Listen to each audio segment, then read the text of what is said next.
नमस्कार दोस्तों, स्वागत है आपका एक बार फिर से हमारे YouTube चैनल धार्मिक ज्ञान में।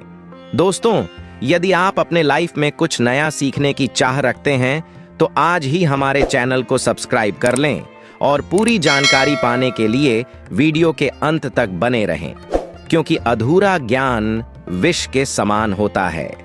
दोस्तों, 2024 में सावन का महीना कब है और कितने सोमवार पढ़ेंगे, सावन की समाप्ति कब है तथा और व्रत का पालन कैसे करें। दोस्तों, इस बार सावन का महीना 22 जुलाई तथा सोमवार के दिन पड़ेगा। सावन की समाप्ति होगी 19 अगस्त के दिन और सावन के आखिरी सोमवार के दिन ही यानी 19 तारीख को ही दोस्तों रक्षाबंधन का त्योहार मनाया जाएगा। सावन के इस पवित्र महीने में कुल कितने सोमवार पढ़ेंगे और आपको कितने व्रत रखने हैं, आइए जानते हैं। सावन मास का पहला दिन 22 जुलाई दिन सोमवार को है। पहले ही दिन सावन में सोमवार पढ़ने से 4 चांद लग गए हैं। सावन का दूसरा सोमवार व्रत 29 जुलाई को है। तीसरा सोमवार व्रत 5 अगस्त, सावन का चौथा सोमवार 12 अगस्त के दिन पढ़ेगा और 19 अगस्त को 5वां सोमवार है।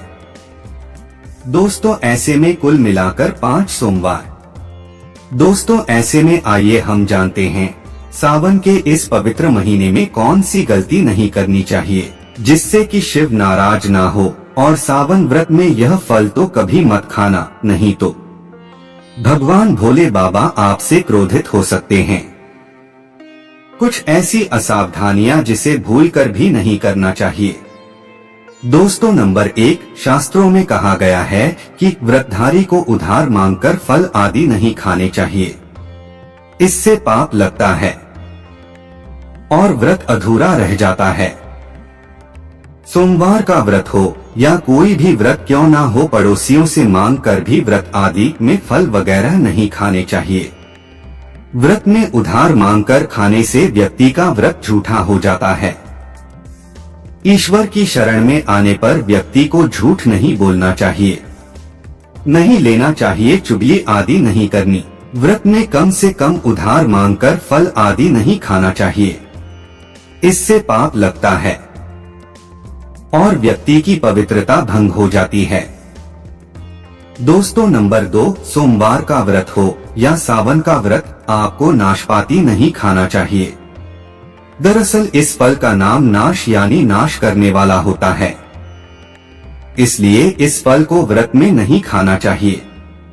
व्रत आदि को छोड़कर किसी और दिन आप कभी भी खा सकते हैं, लेकिन अगर जिस दिन आपका व्रत हो उस दिन नाशपाती का सेवन नहीं करना चाहिए।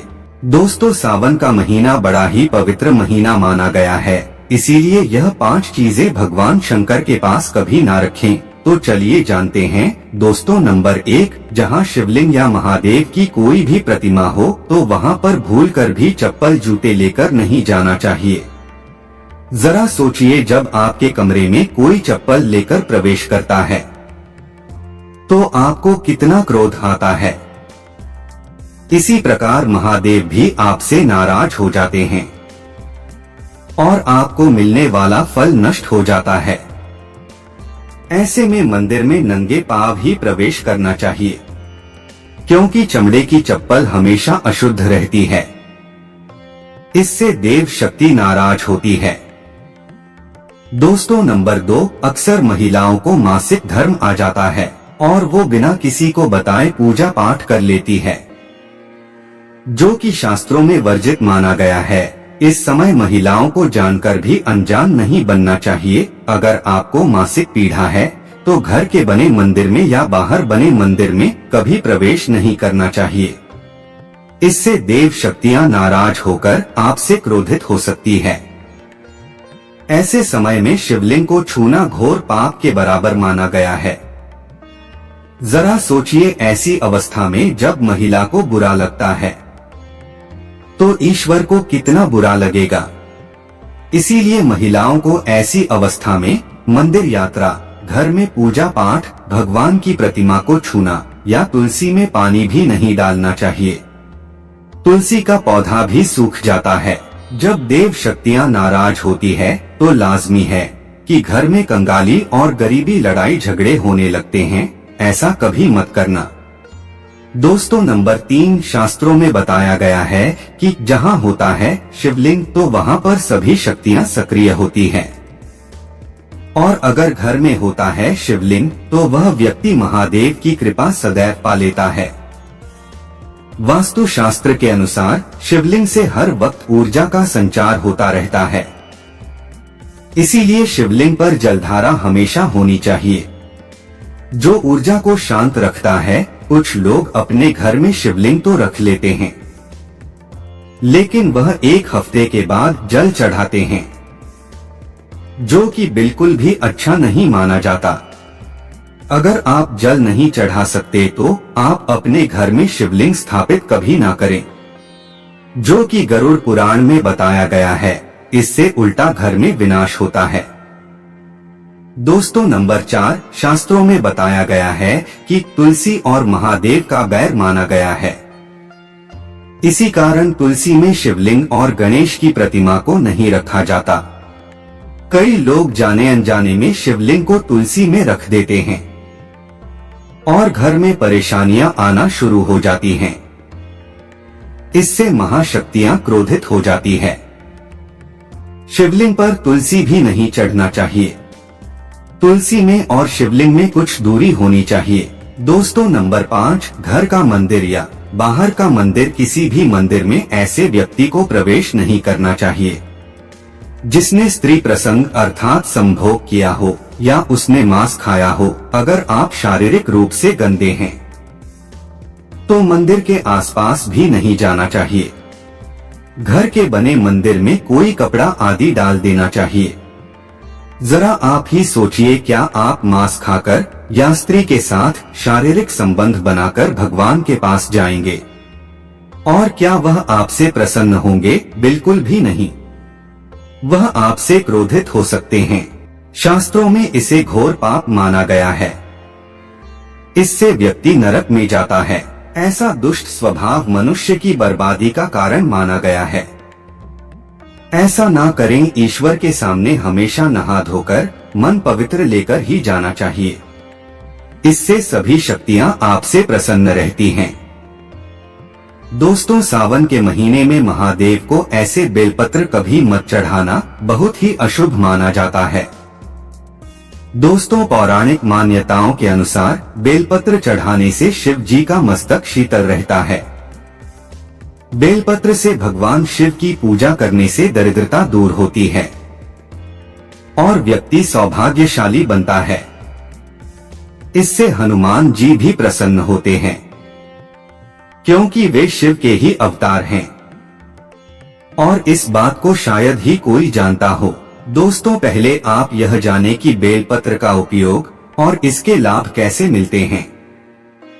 दोस्तों नंबर 1, तीनों लोकों में जितने तीर्थ स्थल प्रसिद्ध हैं, वे सभी तीर्थ स्थल बेलपत्र के मूल भाग में स्थित माने जाते हैं। इस बात को शायद ही कोई जानता हो। दोस्तों नंबर 2, यदि बेल का वृक्ष घर के बीचों बीच या पूर्व दिशा में लगा हो तो घर में धन धान्य की कोई भी कमी नहीं रहती और परिजन खुशहाल रहते हैं। दोस्तों नंबर 3, जो व्यक्ति बेल के वृक्ष के मूल भाग की गंध, पुष्प आदि से पूजा अर्चना करता है, उसे मृत्यु के पश्चात शिवलोक की प्राप्ति होती है।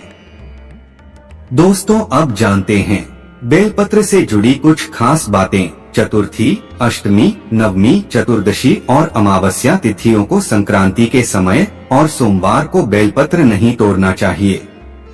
पूजा से एक दिन पूर्व ही बेलपत्र तोड़कर रख लें। दोस्तों आपको बता दें, बेलपत्र कभी अशुद्ध नहीं होते। यदि आपको पूजा के लिए नया बेलपत्र नहीं मिल रहे हैं तो आप किसी दूसरे के चढ़ाए हुए बेलपत्र को स्वच्छ जल से धोकर भगवान शिव को अर्पित कर सकते हैं। दोस्तों बेलपत्र में 3 पत्तियां होनी चाहिए। कटी फटी पत्तियों का बेलपत्र भगवान शिव को अर्पित गलती से भी मत करना। कटी फटी पत्तियों को अर्पित करने से शिव का अपमान माना जाता है, इसलिए बेलपत्र की पत्तियां एकदम साफ होनी चाहिए। दोस्तों सावन के इस पवित्र महीने में अगर जिस किसी को 5 संकेत मिल जाए तो इससे यह पता चलता है कि महादेव आपकी भक्ति से बहुत प्रसन्न है और आपको धनी होने से कोई भी नहीं रोक सकता। तो चलिए जानते हैं दोस्तों। नंबर 1, बैल का दरवाजे पर आना। नंदी महाराज भगवान भोलेनाथ के वाहन है। नंदी को भगवान शिव का द्वारपाल भी कहा गया है। नंदी महाराज को बुद्धि और ज्ञान का प्रतीक माना गया है। शिव के मंदिर के बाहर हमेशा नंदी महाराज विराजित रहते हैं। लेकिन अगर सावन के इस पवित्र महीने में अचानक से नंदी महाराज आपके दरवाजे पर आ जाएं और घर की चौखट को सींग मारने लगे, तब आपको समझ लेना चाहिए कि भगवान शिव आपके घर में आने वाले हैं, जो कि यह एक उनके आने का संकेत है। भगवान शिव आपकी भक्ति से बहुत प्रसन्न है और आपके घर में खुशियां आने वाली है। आपको धनी होने से कोई नहीं रोक सकता। लेकिन याद रहे, नंदी महाराज को तिलक लगाकर मीठा भोग जरूर खिलाएं।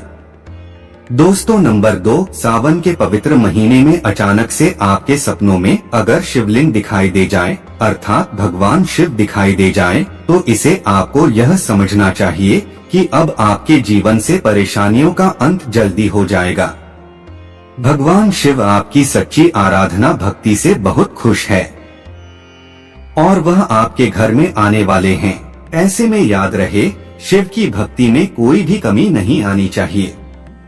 घर को गंदा मत रखना, क्योंकि आपके घर में भगवान शिव आने वाले हैं। दोस्तों नंबर 3, शास्त्रों के अनुसार माना गया है कि नीलकंठ भगवान शिव का प्रतीक है। अगर आपके घर में सावन के महीने में नीलकंठ छत पर आकर बैठ जाए तो उसे भूलकर भी मत भगाना, क्योंकि यह भगवान शिव का प्रतीक माना गया है। ऐसे में आपको खुश होना चाहिए, क्योंकि भगवान शिव आपकी भक्ति से बहुत खुश है। शास्त्रों में बताया गया है कि नीलकंठ अगर मनुष्य के घर पर आकर बैठ जाए तो साक्षात घर में महाशिव के आने के संकेत माने गए हैं। अब आपके बुरे दिन जाने वाले हैं। कहते हैं श्री राम ने इस पक्षी के दर्शन करने के बाद ही रावण पर विजय प्राप्त की थी। दोस्तों नंबर 4, सावन के पवित्र महीने में अचानक से घर में काला सांप निकल आए तो बहुत ही शुभ माना गया है। इसे बिल्कुल भी ना मारे, भगवान शिव के आने का संकेत है। जिनकी भक्ति से महादेव प्रसन्न होते हैं, तब महादेव किसी खास अवसर पर ही अपने दर्शन देते हैं। सावन का महीना बहुत ही पवित्र महीना माना गया है। यही वह महीना है जिसमें भगवान शिव धरती पर आते हैं और उसी घर में अपना वास बना लेते हैं जो उनका सच्चा भक्त होता है। सपनों में किसी मंदिर में नाग नागिन का जोड़ा देखना बहुत ही शुभ माना गया है। यह घर में शिव के आने के संकेत हैं। अब आपको खुश होने की जरूरत है। दोस्तों नंबर 5, सावन के शुभ अवसर पर सोमवार के दिन डमरू की आवाज, घंटियों की आवाज सुनाई दे जाए तो यह अत्यंत शुभ माना गया है। इसका अर्थ यह है कि भगवान भोलेनाथ आपसे प्रसन्न हैं और जल्दी आपके घर और जीवन में प्रवेश करने वाले हैं, जिससे आपका आर्थिक संकट दूर होकर जीवन में सुख समृद्धि आने वाली है। दोस्तों शास्त्रों में बताया गया है कि अगर सुहागिन महिलाएं सावन मास में ये कार्य कर लेती है तो उनकी पति की आयु बढ़ जाती है। आज हम आपको बताने जा रहे हैं ऐसे 10 काम जो सावन के महीने में प्रत्येक सुहागिन महिला को जरूर करने चाहिए। रोजाना करें यह काम। सावन के महीने में महिलाओं को रोजाना स्नान करके और शिवजी को जल चढ़ाने के बाद ही खुद और अन्न जल ग्रहण करना चाहिए। उन्हें पंचामृत चढ़ाना चाहिए, बेलपत्र चढ़ाना चाहिए और उसके बाद शिव चालीसा का पाठ भी करना चाहिए। हरी चूड़ियां पहने। विवाहित महिलाओं के लिए दूसरा सबसे जरूरी काम यह है कि उन्हें सावन के महीने में हरी चूड़ियां पहननी चाहिए। ऐसा माना जाता है कि हरी चूड़ियां पहनने वाली महिलाओं से भोले बाबा जल्द ही प्रसन्न होते हैं और उन्हें सदा सौभाग्यवती रहने व उनके पति को दीर्घायु रहने का आशीर्वाद देते हैं। इसके अलावा शादीशुदा महिलाओं को सावन के महीने में मंगलसूत्र भी जरूर पहनना चाहिए। इस बात का खास ध्यान रखें कि आपका मंगलसूत्र कहीं से भी टूटा हुआ न हो। भूलकर भी न पहने इस रंग के कपड़े। वैसे तो विवाहित महिलाओं को काले कपड़े कभी नहीं पहनने चाहिए, लेकिन हो सके तो सावन के महीने में तो ये कपड़े भूलकर भी न पहने। काले वस्त्रों को सुहागिन महिलाओं के लिए अच्छा नहीं माना जाता है। सावन में सुहागिन महिलाओं को लाल, पीले और हरे रंग के कपड़े अधिक से अधिक पहनने चाहिए। मांग में सिंदूर। सभी विवाहित महिलाओं को इस बात का ध्यान रखना चाहिए कि उनकी मांग हमेशा भरी रहे। खास तौर पर सावन के महीने में भूलकर भी आपकी मांग खाली नहीं रहनी चाहिए और इसमें सदैव सिंदूर सजा रहना चाहिए। सिंदूर लगाकर ही महिलाओं को पति के सामने आना चाहिए। ऐसा करने वाली महिलाओं को भोलेनाथ अखंड सौभाग्यवती रहने की आशीर्वाद देते हैं। बिछिया और पायल। सावन के महीने में विवाहित महिलाओं के पैर में बिछिया और पायल जरूर रहना चाहिए। मान्यता है कि जो महिलाएं सावन के महीने में छन छन करने वाली पायल पहनती हैं, उनके घर में भोले बाबा और पार्वती स्वयं पधारते हैं। इतना ही नहीं, ऐसी महिलाओं को साक्षात लक्ष्मी का रूप माना जाता है और ऐसे लोगों के घर में कभी धन की कमी नहीं होती है। इन वस्तुओं का करें दान। सभी विवाहित महिलाओं को सावन के महीने में श्रृंगार की चीजों का दान करना चाहिए। इसका दान आप किसी भी गरीब या फिर किसी भी विवाहित महिला करेंगी तो आपका सुहाग हमेशा सलामत रहेगा और आपके घर में सदैव प्रसन्नता बनी रहेगी। परिवार में खुशियां आएंगी और भोले बाबा आपसे प्रसन्न होकर सुखी संपन्न रहने का आशीर्वाद देंगे। हाथों पर मेहंदी। सावन के महीने में सभी विवाहित महिलाओं को हाथों पर मेहंदी जरूर लगानी चाहिए। हाथों पर हरी हरी मेहंदी लगाना सुहागिन महिलाओं के लिए बहुत शुभ माना जाता है और ऐसा करने से उन्हें माता पार्वती का आशीर्वाद प्राप्त होता है। इसे सुहाग की निशानी माना जाता है। 16 श्रृंगार। 16 श्रृंगार विवाहित महिलाओं का गहना माना जाता है। सावन के महीने में विवाहित महिलाओं को अवश्य ही 16 श्रृंगार करना चाहिए। इसके अलावा श्रृंगार की सभी वस्तुएं माता पार्वती को अर्पित करनी चाहिए। इससे माता पार्वती खुश होती हैं और आपको अखंड सौभाग्यवती होने का आशीर्वाद देती हैं। सोमवार को भजन। सावन के महीने में सुहागिन महिलाओं को हर सोमवार को शिवजी और पार्वती जी के भजन करने चाहिए और सुखी रहने की प्रार्थना करना चाहिए। भगवान शिव और माता पार्वती थोड़ी सी पूजा करने पर ही अपने भक्तों पर प्रसन्न हो जाते हैं और उन्हें सदैव सुखी संपन्न रहने का आशीष देते हैं। न करें क्रोध। सावन के महीने में सुहागिन महिलाओं को कभी क्रोध नहीं करना चाहिए और न ही किसी से ऊंची आवाज में बात करनी चाहिए। परिवार में भी किसी से वाद विवाद करने से बचना चाहिए। अगर आपको किसी की बात बुरी भी लगती है या फिर उस पर गुस्सा आता है तो उस वक्त ओम नमः शिवाय मंत्र का जप करने से आपका गुस्सा शांत हो जाएगा। ऐसा करने से आपके घर में क्लेश नहीं होता है। मेरे प्रिय दर्शकों, हमें उम्मीद है कि हमारे द्वारा दी गई जानकारी आपको पसंद आई होगी।